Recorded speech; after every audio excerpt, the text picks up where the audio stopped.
Okay, that means I'm in the wrong hole. Don't tell your wife or girlfriend that, but. Hey, this is Jordan with Buchi Power. Everybody's been asking for an install video for our Polaris RZR Turbo charge tube kits. We sell a ton of these, used to private label them for other companies, and now we're doing them for ourselves. So today I'm gonna go over the install of that kit, and right now I'm gonna show you guys what it all comes with.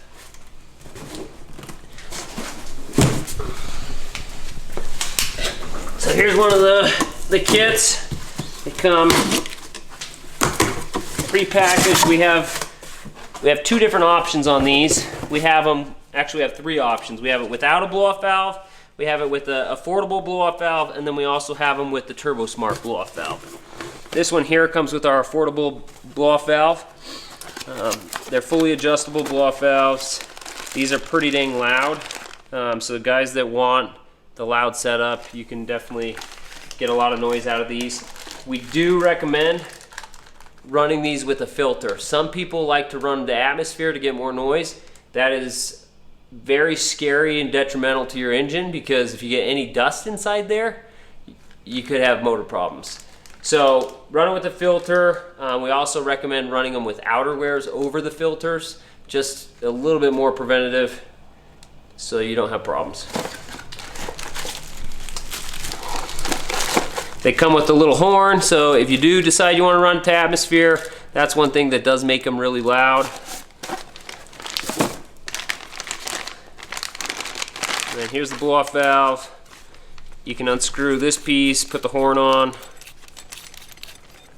and then they are adjustable. So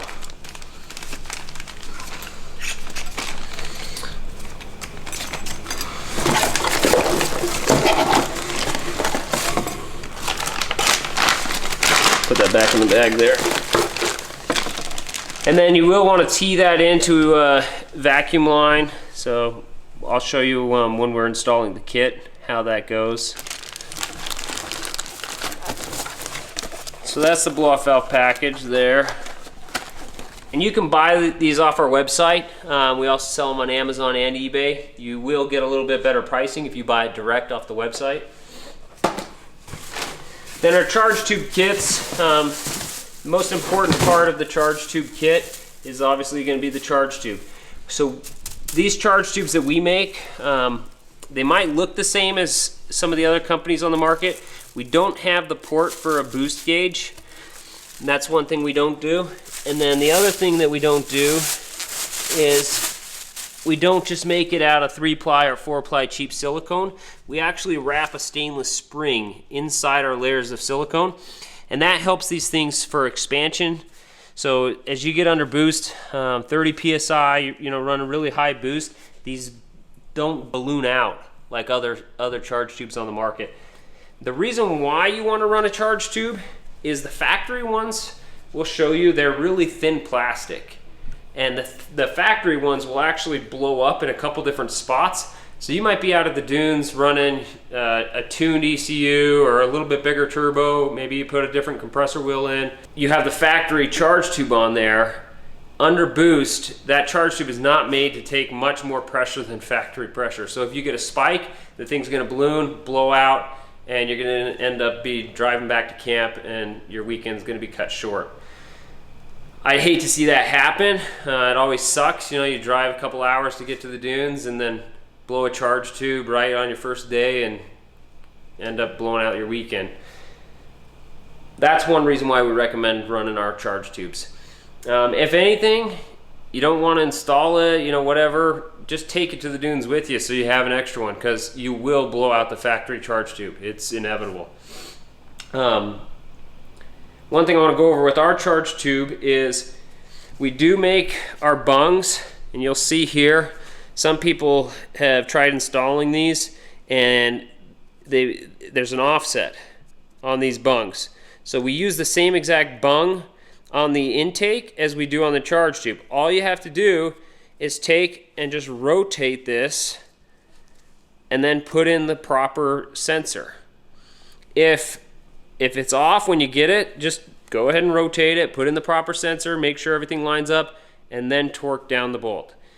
Do not torque down those bolts if this thing is offset at all. It will break the sensors. We're not responsible for your stupidity if you break a sensor. So that's one thing I do want to really run home here is don't just give it two ugga chuggas and break the sensors. You'll see here we've got 5 plies. So these polyester layers here, 1, 2, 3, 4, 5. It's 5 layers of polyester. These charge tubes are made to take almost 40 psi of boost. So if you get some pretty big spikes, charge tube's always going to last. That's the trophy of the kit. Our kits do come complete. So we've got the intake tube here.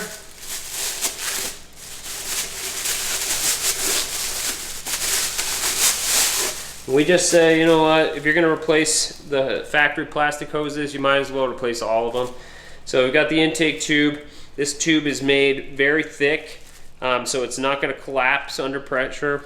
As you start to get that turbo sucking on that air filter, this thing is not going to collapse. Same thing with the sensor here. All you got to do is just take that, rotate it, and then put the sensor in.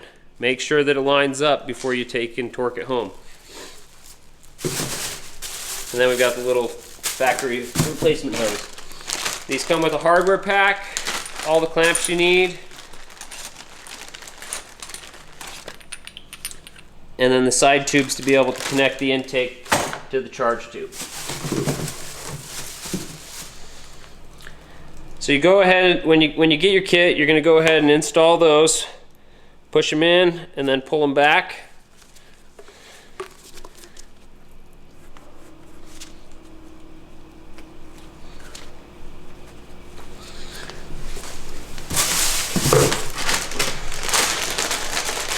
You can go ahead and tighten up your clamps on those.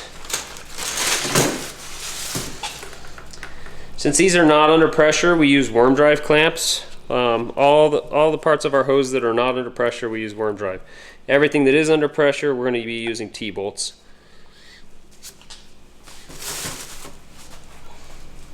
Okay, I'm going to grab some tools. We're going to put this in.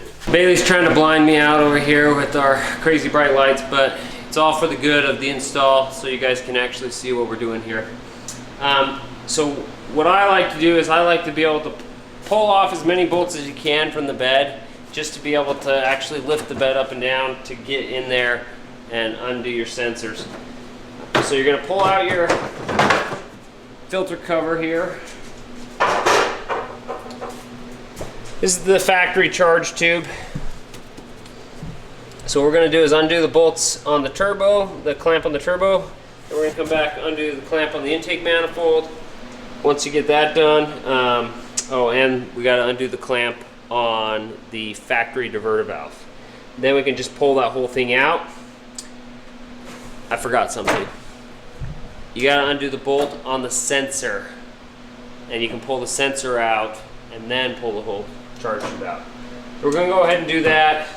You can see once you undo these bolts on the bed, you actually have about 5 inches of clearance to be able to get in there and undo this little teeny bolt there that holds the sensor in place. So we're going to be able to do that.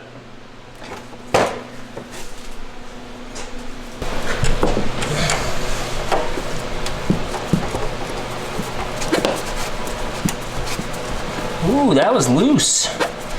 Not good. And these have springs on them, so they're constant tension clamps from the factory.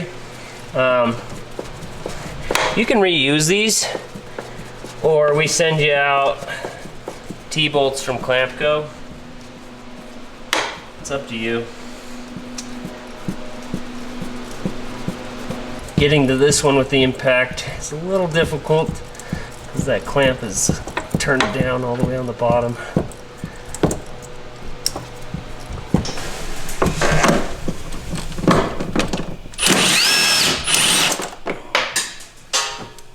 I just dropped the nut.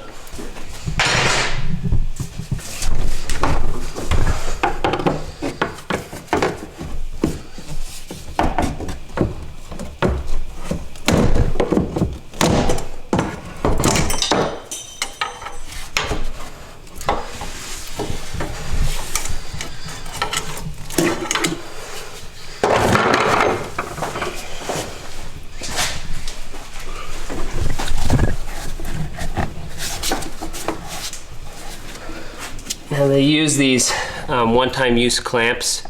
They're like Otakers, you crimp them. So we're gonna go ahead and cut those off. And you can get them off by sticking like a flathead screwdriver in there and prying and bending it and stuff. Or you can hit them with a set of dikes. They tend to not cut very well with dikes, but we'll get it off and show you. That's fine.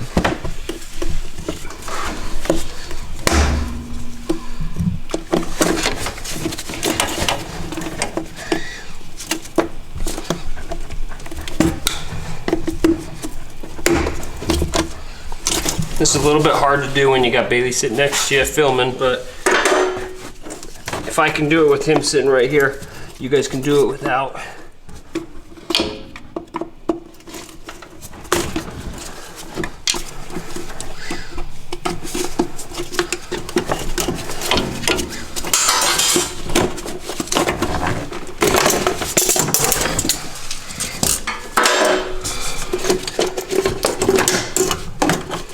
Now we just got to get the sensor unhooked.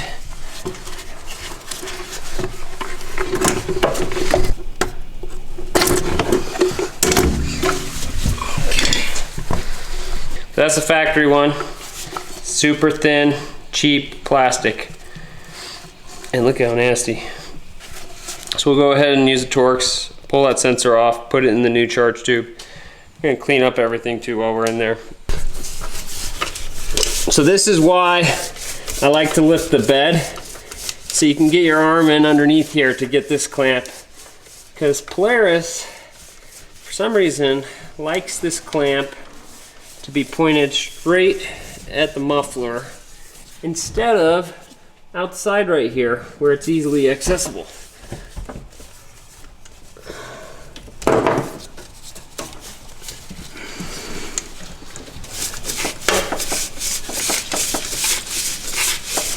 One thing I would recommend is if you're going to replace these charge tubes, might as well just replace the muffler. We've got lots of great muffler options on the website you can purchase for a really good deal. So go ahead and pull this thing off while you're in here and just buy a new exhaust as well. So go ahead and come in right here. You can see it. Can you see it? Mm-hmm. Okay, so right there. I just put a super long extension on. Once you get that intake off, you can actually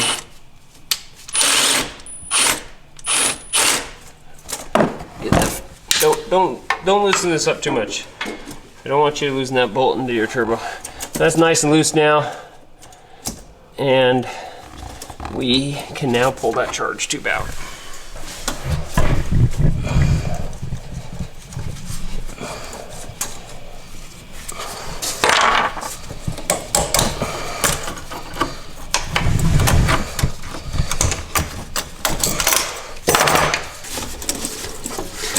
Now, one thing that would make this a lot easier, if you've already blown your charge tube, might as well just cut it in half. Right down the middle. Pull the thing right out, one piece at a time. Super easy.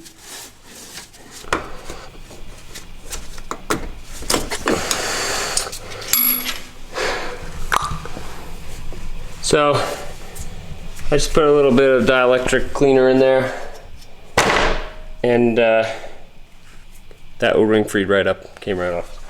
So we got that now. Now we can pull the charge tube out.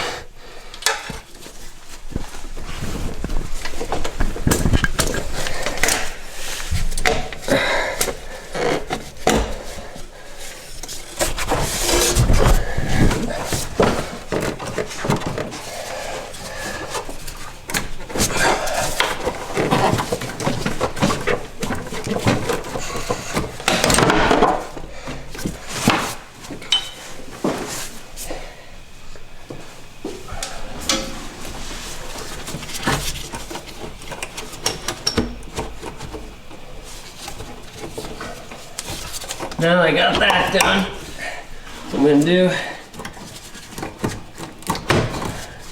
I'm gonna cut the clamp off of the diverter valve.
this is a factory charge tube. I want to show you a comparison between the factory one and ours. You can see how much larger of diameter ours is all the way around, and so it's gonna move more volume. The other thing is these factory ones, they tend to blow out right here. They crack and this will separate, and then it's just plastic. It's just a hard, thin plastic, so the things don't seal very well on the ends. Just not nearly as good as silicone. The other thing is some companies make these out of aluminum replacement. The aluminum ones, you know, are nice. They can withstand a lot of boost, but the problem with the aluminum ones is they're super hard to install. You saw how hard it was to get that thing out of there. It's just as hard to be able to put one in, be able to hook up all the clamps. You almost have to have the whole bed, everything removed in order to put the aluminum ones in. The silicone one's nice because you do have some flex, so you can be able to kind of maneuver that and get it in place and then put it together. So put your sensor in. When you're putting your sensor in, they've got this O-ring, so we do have a chamfer here so you can actually get that O-ring in, but it is tight. So what you want to do is actually turn it, keep it straight, don't bend it. If you bend it, you're going to break the nipple off. You get that thing on, you can see the hole doesn't line up. Okay, that means I'm in the wrong hole. Don't tell your wife or girlfriend that, but then turn it around, you get it to line up, you're good to go. We'll go ahead and put the bolt in now, and then we'll get this hose put in. So I just want to slide this up underneath these hoses here. The wiring. You get your vacuum line. And then your coil goes underneath there. Get it back in there and start to move it over.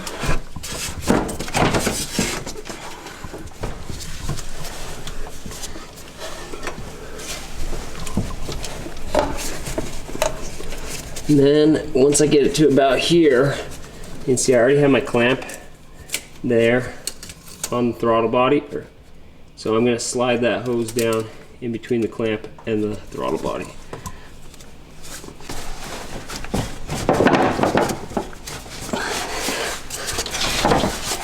So you don't want to put the sensor in until you're done getting this hose on. Just makes this that much easier.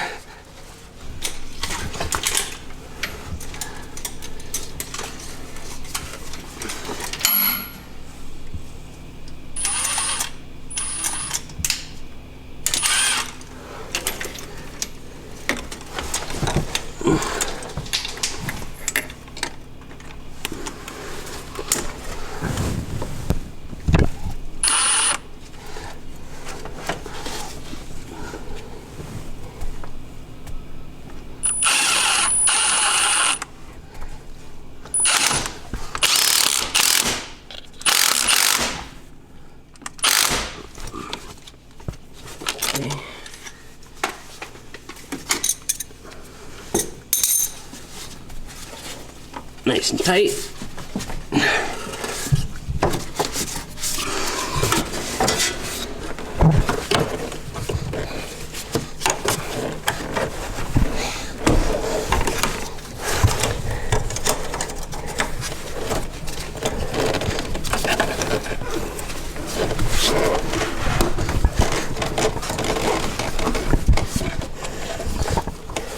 Just kind of clock that hose a little.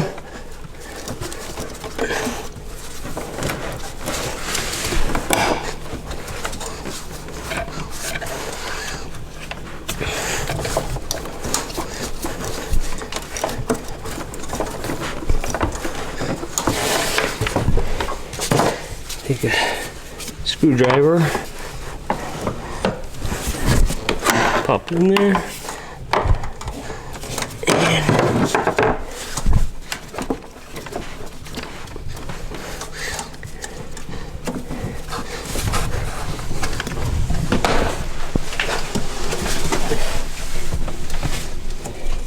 we'll make sure that that goes all the way on, and then get your hose clamp lined up where you want it, and we can tighten up that hose clamp.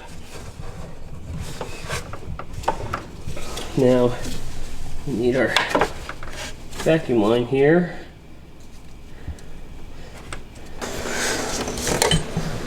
I gotta get this white clip back in because I pulled it all the way out. So I'm gonna do that, and then we'll show you the next step.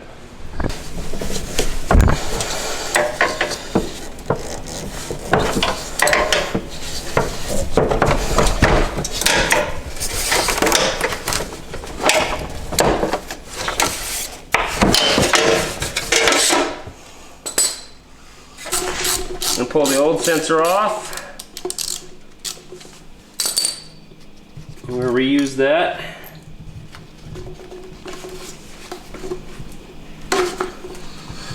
And then this hose is garbage. So line straight up. Put our screw in, our bolt in. And then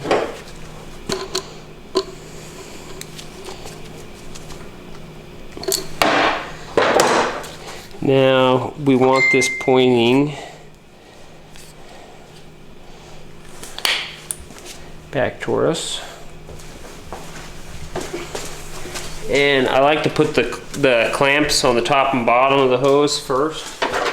Just don't tighten them up, but get them on there, because then you can just pull them right back over once the hose is in place.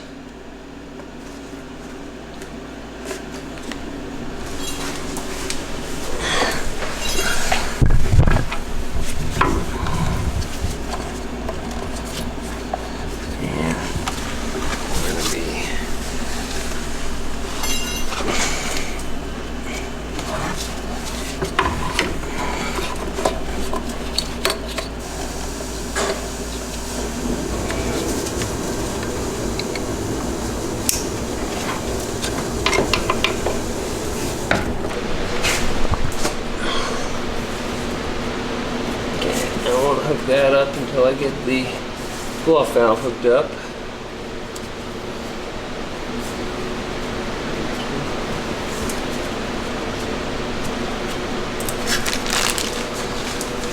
These kits do come with a bunch of vacuum line clamps and stuff. Most of the time you don't need any of that unless you're just buying the blow-off valve by itself.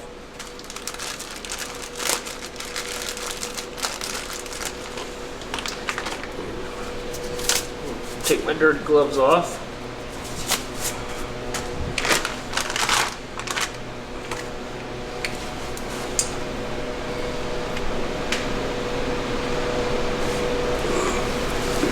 We're going to tighten up that clamp on the filter. Should be using a Phillips or a socket for this, but I don't want to walk to the back of the garage. Now we're going to go ahead and put the blow-off valve in the charge tube.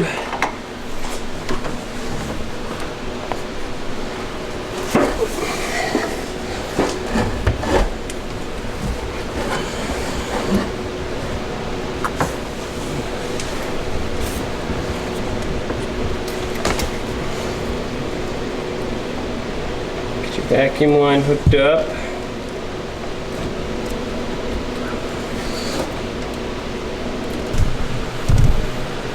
It's on all the way.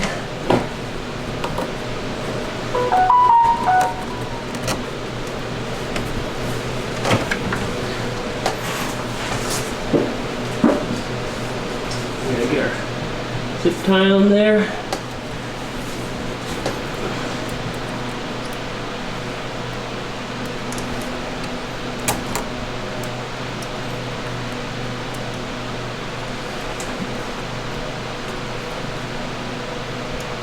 Okay, now we just gotta tighten up the charge tube at the turbo and at the blow-off valve. We're gonna go ahead and do that.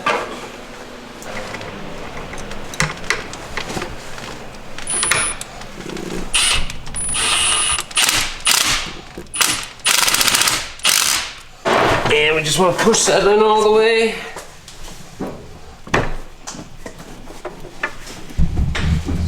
Get a nice good seal. because we don't want any dirt getting into the airbox or into the intake.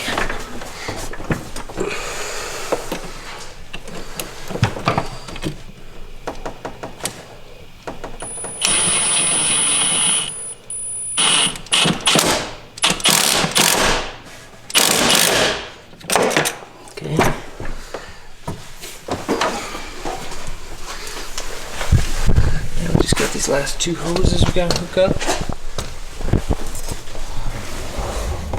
Since they had the one-time use clamps on them, now we're gonna run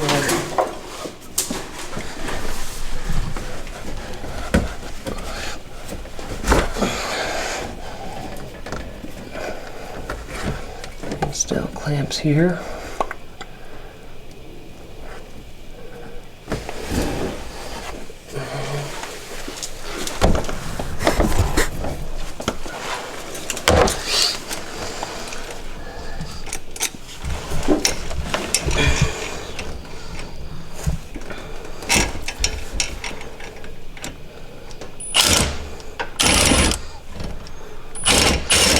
I dropped the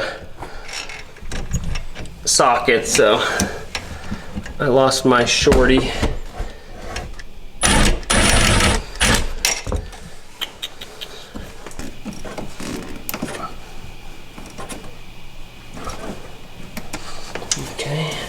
Okay, so the only time you're going to end up using the horseshoe hose is if you're actually going to run a diverter valve instead of a blow-off valve. So if your blow-off valve vents to atmosphere, you're not going to need this. You're going to need a cap on the intake hose.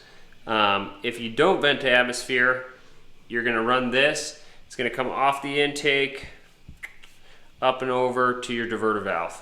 So you might not need that. Since we're running the blow-off valve with the filter, we're going to put a cap on this spot right here.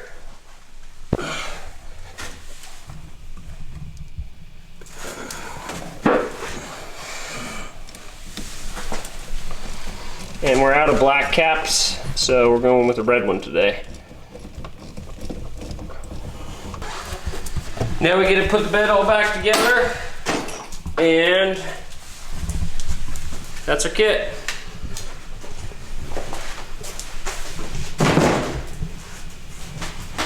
Okay, so that was it. Pretty easy install. Downside, we left the bed on. So much easier with the bed off. I would recommend taking it off, but most people are going to try to do it with the bed on because you got the cage there. So yeah, if you can take the bed off, do it with the bed off. If you can't, maybe pull the muffler off. It'd be a little bit easier for you. Gonna take you about an hour and a half, 2 hours, depending on who you are. Now, we will show you another video. Tomorrow we're going to pull this out. We'll take it and run it around a little bit so you can actually hear the blow-off valve and how it sounds. Also, there's links down below to where you can purchase it. Website, Amazon, eBay. Buy it from the website, it's cheaper. But that's a wrap.